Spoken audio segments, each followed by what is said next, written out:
my name is Sese. In the cosplay community, I'm called Sese Ostara, but you can call me Sese. I've been cosplaying for about, let's say, 10 to 11 years. I started around, well, formally started cosplaying 2006. And my very first cosplay was Kagamine Rin from Vocalize.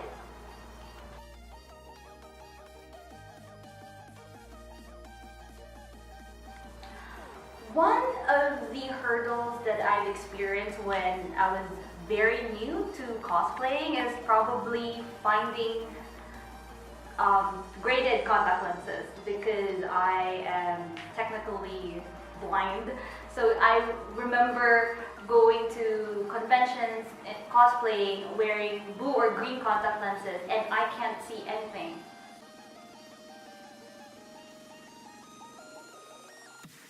The biggest or major difference that I noticed and observed is that the crowd. Like, I remember way back 2003 during, was it 2003? But yeah, it was during the culture crash days, where you know, the number of people attending the convention is not as many as of now, because I remember, you know, going to the merchandises and I didn't have any trouble looking at them because there's not a lot of crowd. But nowadays, if you go to conventions, it's like people everywhere. Like, if you're standing on a high stool, you'll see a lot of heads.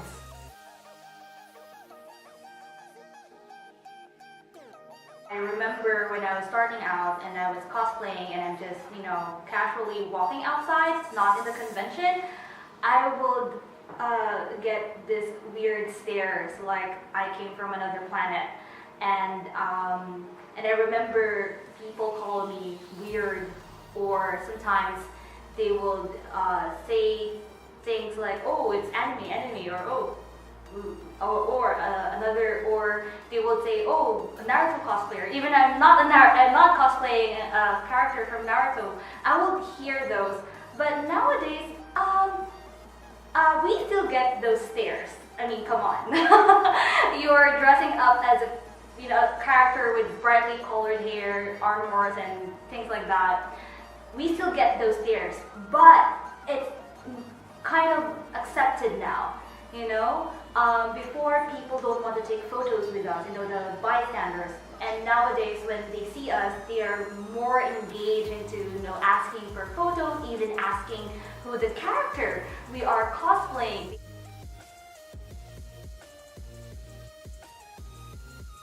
In Canada, it's still a very big deal if you make your costume or not. Maybe because compared to the Philippines, it's very cheap, you know, to hire a seamstress or a tailor to make your costume.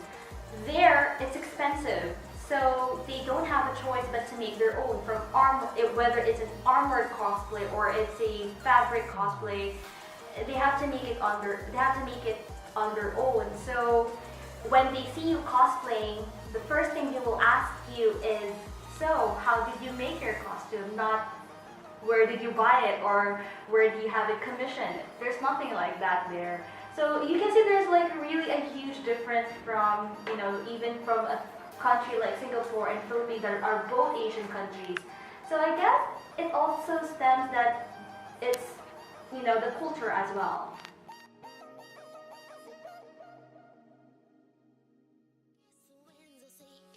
If you want to make cosplay as your hobby, prepare a lot of things. You have to prepare, like, know how to budget your money. Like, if you have money to make all the costume, pay for makeup, everything else, you should also have the right budget to pay for convention tickets. Okay, because nowadays nothing is for free.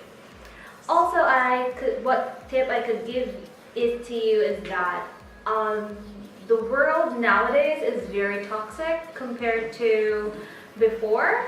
So as much as you can, as much as possible, surround yourself with the good and right people.